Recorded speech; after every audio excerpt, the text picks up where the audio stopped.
We're at the end of our devotional series in the book of Genesis, looking at how God created all things good and how it all went sideways. And we're to the story of the Tower of Babel. I'm going to read from Genesis chapter 11, verses 1 through 9. Now the whole earth had one language and the same words. And as people migrated from the east, they found a plain in the land of Shinar and settled there. And they said to one another, "Come, let us make bricks and burn them thoroughly." And they had brick for stone and bitumen for mortar. And they said, "Come, let us build ourselves a city and a tower with its top in the heavens. And let us make a name for ourselves, lest we be dispersed over the face of the earth." Now remember, the Lord called them to be fruitful and multiply and spread over the earth, but they do not want to be dispersed over the whole earth. Verse 5, "And the Lord came down to see the city and the tower which the children of man had built. And the Lord said, Behold, they are one people, and they all have one language, and this is only the beginning of what they will do. And nothing that they propose to do will now be impossible for them. Come, let us go down and there confuse their language, so they may not understand one another's speech." So the Lord dispersed them from there over the face of all the earth, and they left off building the city. Therefore its name was called Babel, because there the Lord confused the language of all the earth. And from there the Lord dispersed them over the face of the earth. Now we might think at first blush this is a story explaining why there are so many languages in the world. Now, of course, those of us who have been in school and educated, we know a little bit about the evolution of language. There's different language families, different linguistic families. There's the Indo-European languages, which include the Romance languages, the Sino-Tibetan languages, the Afro-Asiatic languages. They evolve.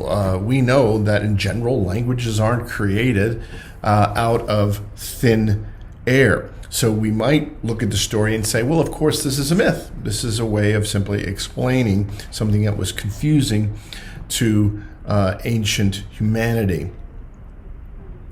And we could also get into a debate about God and the extent of his power, what he is capable of doing and what he isn't capable of doing, if he really does exist. I'm not saying that's not worthy of having that discussion, but the debate would miss the crucial lesson that the scriptures are teaching us here about ourselves. And what is that? We are desperate for meaning. We are desperate to matter, to have significance. And that drives us to do both amazing and terrible things in our quest for meaning, in our arrogance. We also miss a lesson about God, that he remains faithful to his purposes to bless his children. He remains faithful even in the midst of our failures. Now, getting back to that first point, we are desperate to matter. So we seek to make something that will outlive us, stand as testimony that not only we existed, but that we mattered. Maybe we're building a career or an achievement in legislation or science and technology. We build a family and we pour our hearts and souls into this thing, not asking the question whether or not we already matter. We just assume that we need to make that significance ourselves. We don't ask the question if what we're doing will really accomplish what we desire. We don't stop to ask if this is really what the Lord wants for us. And if something frustrates our design, we see it as a judgment. We see it as that we're doing something wrong and God is punishing us. We wonder if God really does love us, if he just wants us to be small and insignificant. Instead of receiving whatever's happening as instructive or even corrective, we just see it as judgment. But here's the thing, the Lord's hurdles sets our talents to the work he really desires for us, and to the purposes that are good for us. God remains faithful to his purposes, his merciful purposes, even in the midst of our failures. Well, how are the people failing? How is it that I might be failing? We could be very successful in our endeavors, whether it's education or business, our career. We might be leaving our mark, just like the people there at Babel said they want to make a name for themselves. But that's the thing, the intention. The intention is to make our life matter on our own terms, to make a name for ourselves. Again, at first look, we might ask, well, what's wrong with that? Well, we assume we bear the burden of making something of ourselves that, and that without it, we don't mean anything. We need to make something of ourselves. In and of ourselves, we are without purpose, so we think, without significance. But the thing is, we only think that because we're cut off from the source of our life, God himself. He is the one who gives us life, gives us significance, gives us meaning.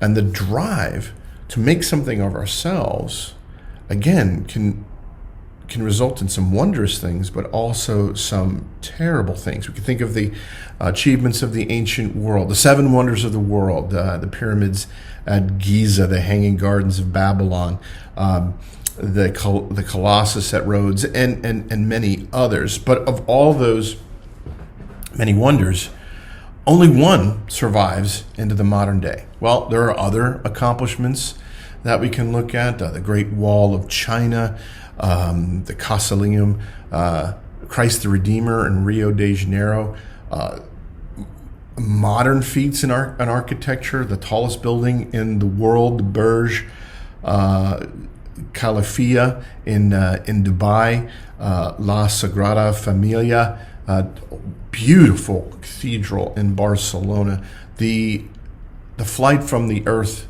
to the moon, amazing accomplishments. But what drove these things? How much of it was a thanks to God, a praising of him? How much of it was someone making a name for themselves? And in the process of making a name for themselves, how much damage was done to other people? The slave labor of the pyramids, the workers on the tallest building in the world, how many died building that structure? What drives us? Is it the glory of God, or is it the desire to make a name for ourselves? That's the insidiousness of pride. Again, great things happen, terrible things happen. We're driven because we need to matter no matter the cost. But we feel that because we're cut off from God, or cut off from the relationship that can truly give us satisfaction. The scriptures say deep calls to deep. Eternity is set in our hearts. We're only going to have satisfaction when we ourselves are connected to that eternity, to that resonating deep. You're not designed to bear the weight of making yourself matter. He is.